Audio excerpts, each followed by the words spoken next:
Nippur, Iraq. Nippur was one of the oldest and most enduring cities of ancient Mesopotamia. Located in the middle Euphrates region, it occupied a strategic position on an old branch of the Euphrates River. The site consists of large ruin mounds, with the highest mound, the remnant of Enlil's temple, rising about 25 meters above the plain.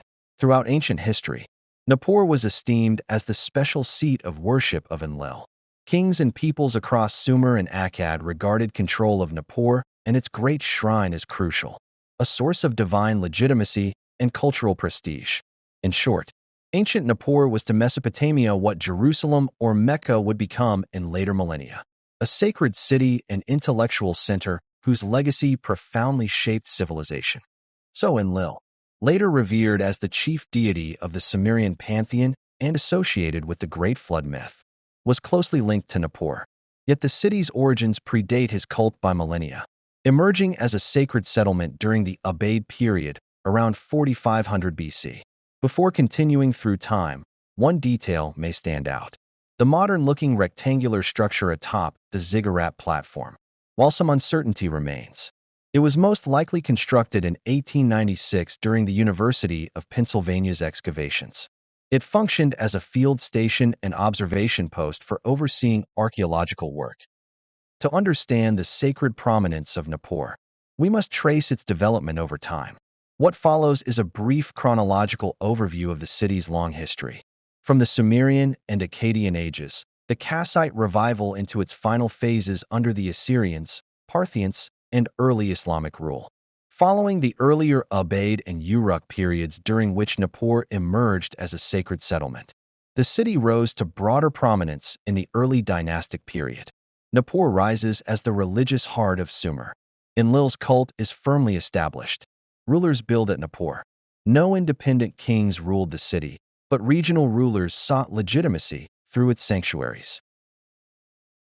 Sargon of Akkad and his successors honor Nippur with dedications. Naram-Sin, Sargon's grandson, renovates the Iker and strengthens the city's walls. However, later traditions accuse Naram-Sin of desecrating the temple and link that impiety to the fall of his dynasty, highlighting Nippur's moral weight in Mesopotamian memory. Nippur reaches its height. Urnemu rebuilds the city on a monumental scale. The Iker complex is expanded and a grand three-tiered ziggurat is constructed. Administrative and religious activity flourishes. Under his son Shulgi, Nippur becomes the spiritual center of a reunified Sumer. Power struggles divide the region. Nippur becomes a prize in conflicts between Isin, Larsa, and Babylon. Hammurabi incorporates it into his realm, but Enlil's centrality wanes as Marduk rises in Babylon. When rebellion erupts, Hammurabi's son Samsoluna diverts the Euphrates away from Nippur, causing economic collapse. The city is largely abandoned. Nippur is revived. The Kassites restore temples, reconstruct shrines, and create a clay map of the city. The city regains autonomy and religious prestige. Kings like Ashurbanipal repair the Iker and reinstate cultic activity. Nippur plays a limited but symbolically potent role in Assyrian imperial religious policy. Though no longer a major city, Nippur remains inhabited. Parthians build a fortress and palace at the site. Religious activities diminish, but the city continues as a symbolic legacy.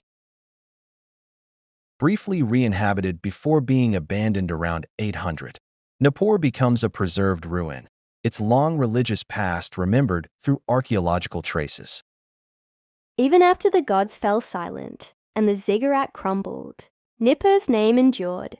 As the holy seat of Enlil, it unified a civilization's spiritual world, and, as a center of learning, it preserved that civilization's soul.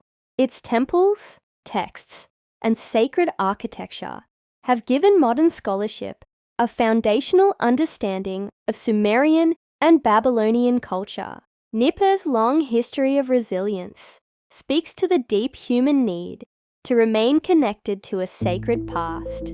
Even in ruins, it commands awe, inviting us to imagine the chants once echoing through Enlil's courtyard.